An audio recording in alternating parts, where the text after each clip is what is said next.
all too often, when the police are on the streets looking for criminals, they're looking for people like myself. And so what I would say is specific, the term still tactical, applies. right? So Yeah, the term still what I'm absolutely saying applies. is, when the force gets multiplied, You're assisting those on the streets with doing their job and giving them more. You guys talk about escalation. We could talk about some escalations. We could talk about escalations in the case of Eric Garner. I think you're going to have a de-escalation. In the case of George I think Floyd. you're going to have a de-escalation because you have more people on the streets. But he pardoned the people. Right. So I would tell you that I think he is selectively pro-law enforcement. I think then you're not pro-law enforcement at all. Well, look, you can make that argument, and I've been very critical of the president about the pardons on January 6th. Jackings are down in Washington, D.C., 37%.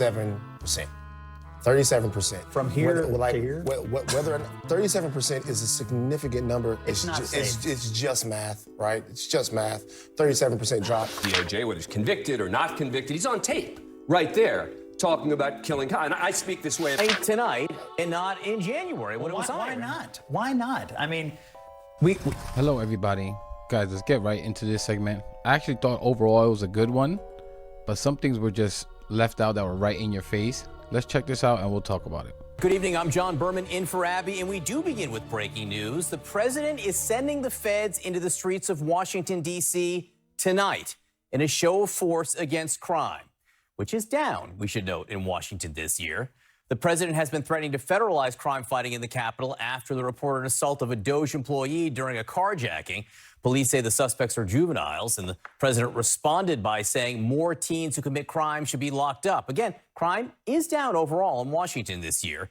Agencies on the ground tonight include the FBI, which made headlines today by firing 2 senior officials who initially resisted the administration's efforts to compile a list of agents who worked on January 6 cases. And while they are gone, someone who does have a job in law enforcement is Jared Wise. His resume now includes senior advisor at the Justice Department, maybe just above rioter on January 6th. He was indicted on felony counts of civil disorder, including assaulting officers. In fact, in the video you're about to see, he urged the crowd to kill them.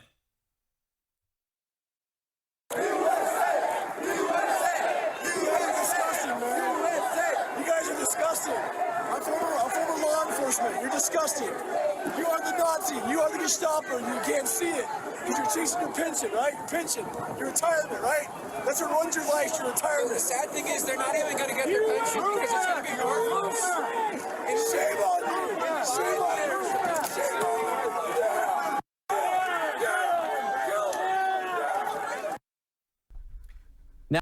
How you call them Nazis when you guys are literally the people doing the Nazi salute, and the marching Jews will not replace us? Like, the irony is amazing. Now, we should know he was not convicted. Donald Trump threw out all cases for January 6th when he took office. At his trial, though, Wise admitted to using those words. He called it an angry reaction. The DOJ calls Wise, quote, a valued member of the Justice Department, and we appreciate his contributions to our team. Let's start, though, with Washington, D.C. tonight, where we have federal law enforcement on the streets. We're getting feedback, or hope to get feedback soon, for what they're doing exactly. But why now and not 6 months ago when the president first took office, given the crime is down?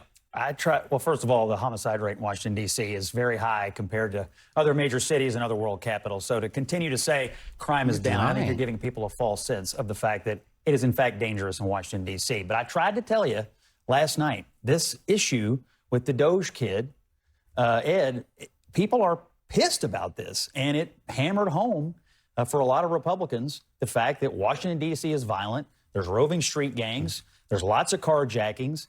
And, you know, this guy worked in the White House. He was known to a lot of senior government officials. And I told you last night it had set off a firestorm in the Republican Party, and this is the result. Carjackings are down in Washington, D.C., 37%. 37%. From here to here? Whether 37% is a significant number, it's just math, right? It's just math. 37% drop is a significant drop. Here's the deal.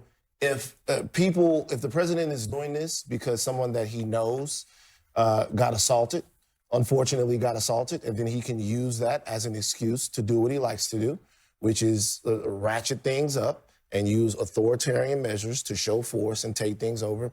And that's what he's getting at. But the reality is that things in terms of crime are trending down in Washington, D.C. It's just math. We didn't cook it up. In Right. a That's the leftist problem. socialist bubble, it's just math, guys. So it's true that crime is trending down. We also have to be honest, there was a big crime spike during COVID, and so the numbers are trending down from that spike during COVID, but still not where it was prior to COVID, right? So 2019 what's numbers. the big deal? What's the big deal on Exactly. Well, carjackings are a big deal in D.C., though. I'm going to be very pro-law enforcement throughout the show tonight on all the different topics we're doing, right? I don't see the big problem with adding more law enforcement to the streets of Washington, D.C. Now, you can say they could be doing other things. You could say it's a use of resources, whatever. But I don't view this as some major scandal or big issue that, oh, my goodness, they're adding law enforcement people to the streets of D.C. That's because it's not a scandal. All right, before I let that idiot talk, Van, right, I'm going to talk about each of their points. Van just said it. It's just math. That's just it. Republicans don't understand math, especially when it's going against them. They conveniently forget simple math. Simple concepts, even like science, history, thrown out the window. Guys, actually speaking about that, did you know 56% of the country can't speak at a 6th grade reading level? And I can guarantee you, damn near all of them are conservatives. They hate education, right? Even tariffs are hard for them to understand. Something you can look up 5 seconds, but that's besides the point. Conservatives don't care about crime or safety. This is just for all the cultists can clap like seals.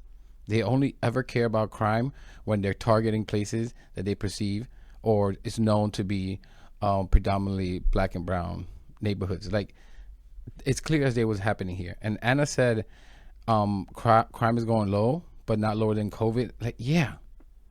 Like, crime is not as low as it was before COVID, but we also didn't have this high of inflation.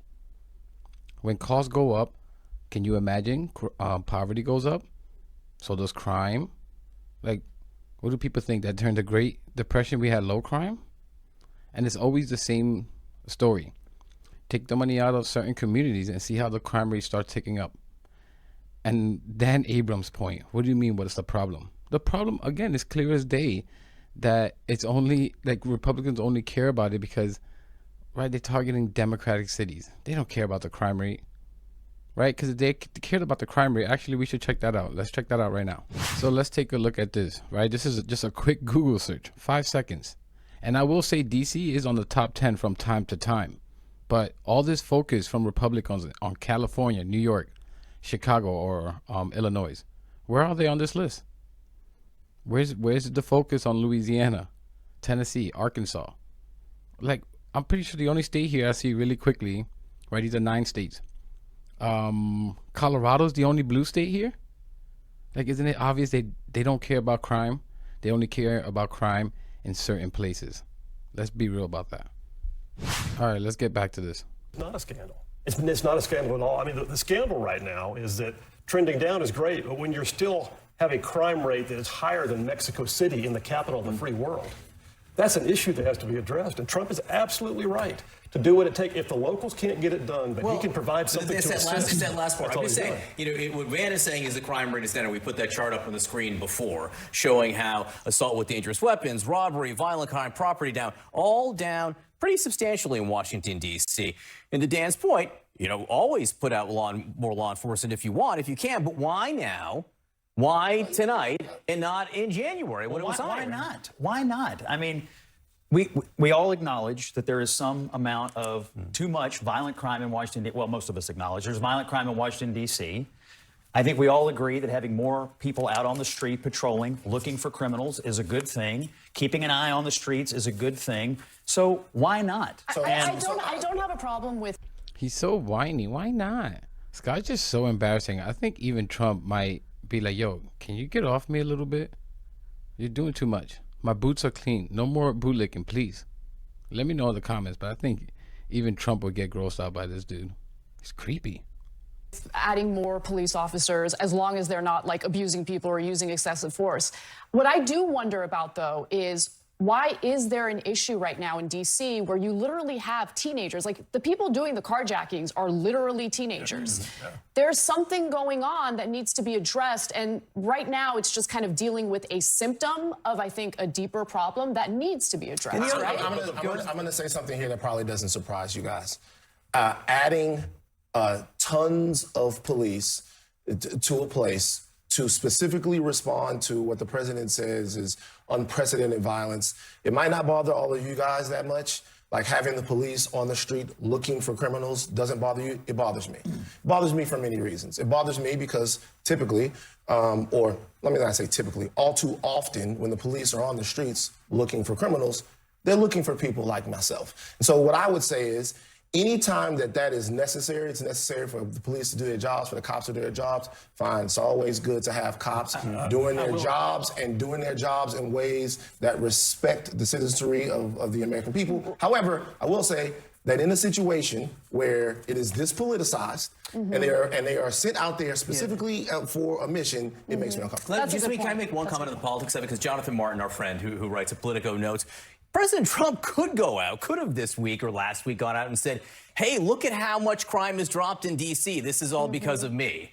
But instead of that, he's seizing on this one crime. But that's dishonest to say that I'm telling you what Jonathan Martin is saying here. We're kind of missing a big part of the story and what happened to that Doge staffer. There was literally a patrol car that saw everything happen, and that didn't prevent the crime from happening, which I think is also very strange, right? And the only reason he didn't get injured any worse is because the cops happened to be there. I think they arrested 2 out of 10 people. They did, yeah. But if you had more police on the street who were available to keep an eye on things, maybe some of these things would not escalate into as violent of a situation as they could be. But the guy was still very seriously injured, despite the fact that the cops were there. Too, I would bet if you ask the rank and file right now, in the military we call these guys combat multipliers. You're adding something to the fray that only helps those who are already there doing the fight. You're going to ask the rank and file blue right now, and I guarantee you the rank and file members of the blue are asking for more help, and they're glad to have more on the street. So you're saying that a force multiplier, the term that you're talking about, a force multiplier, that should be added to the American streets where American citizens are. We're not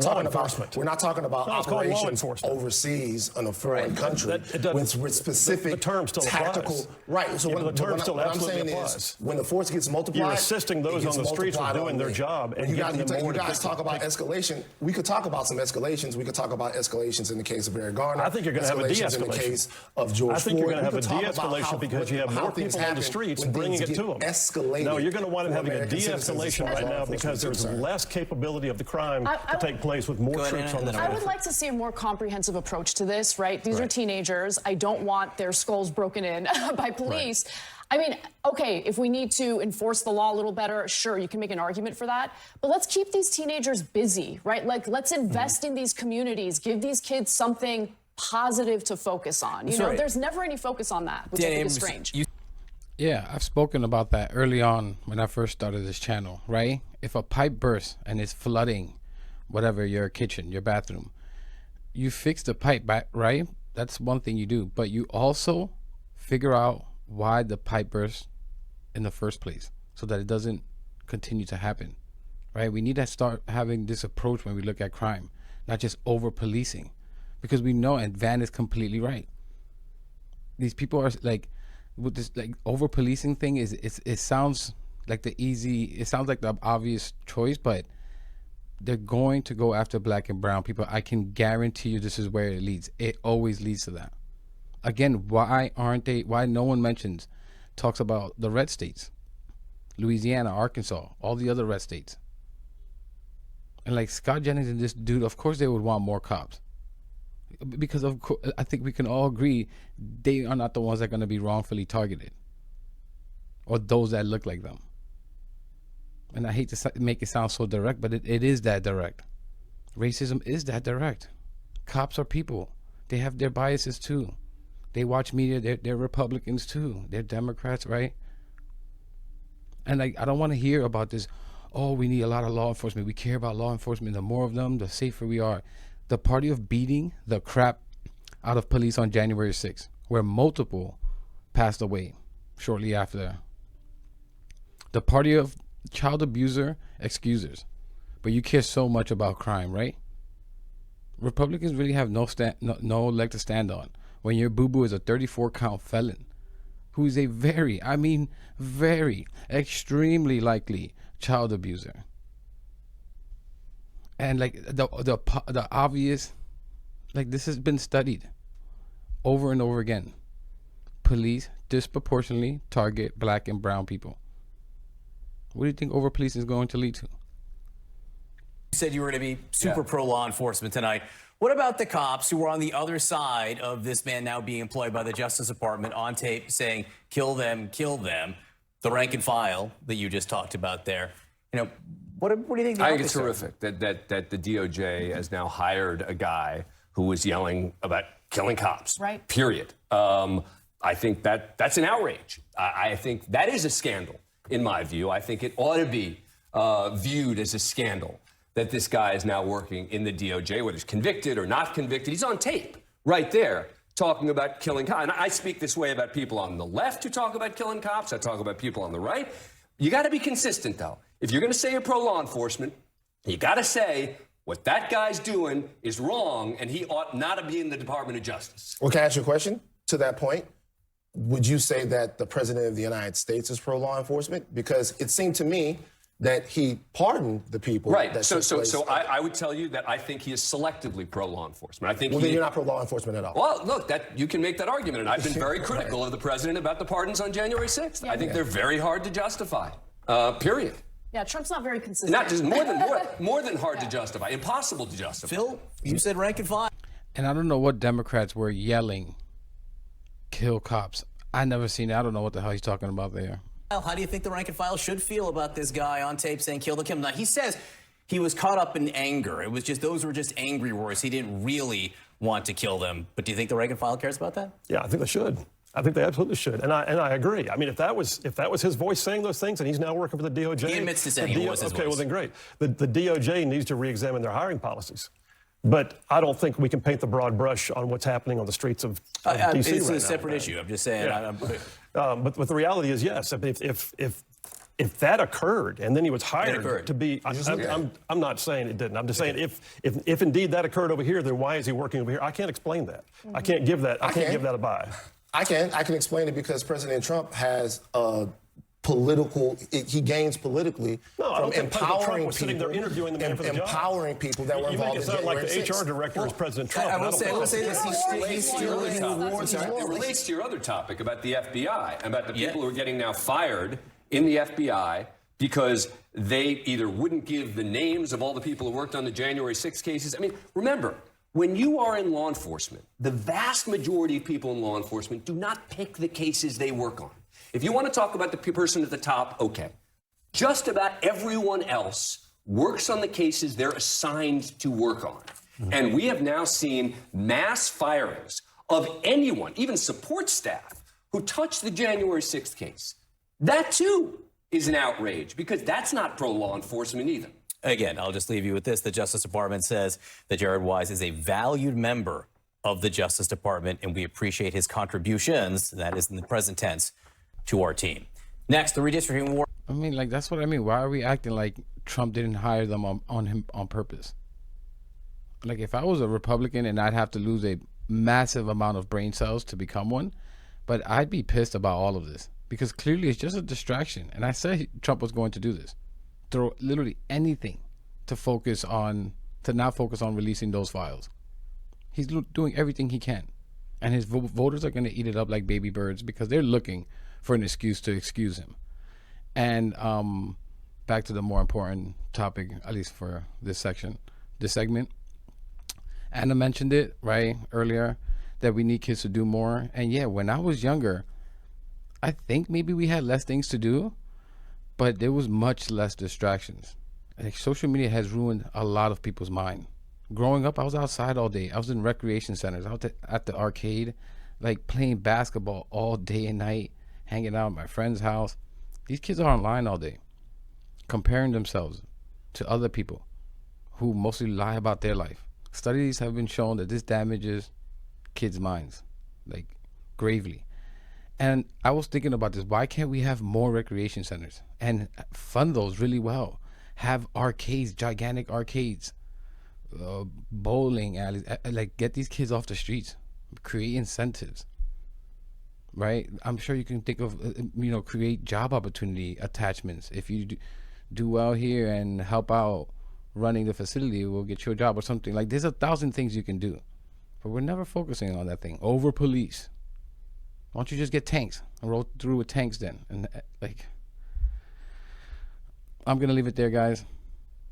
Overall, I thought this segment was good, worth talking about. But let me know what you think about all this in the comments. Please leave a like, subscribe. Really helps the channel, really helps spread the message out there.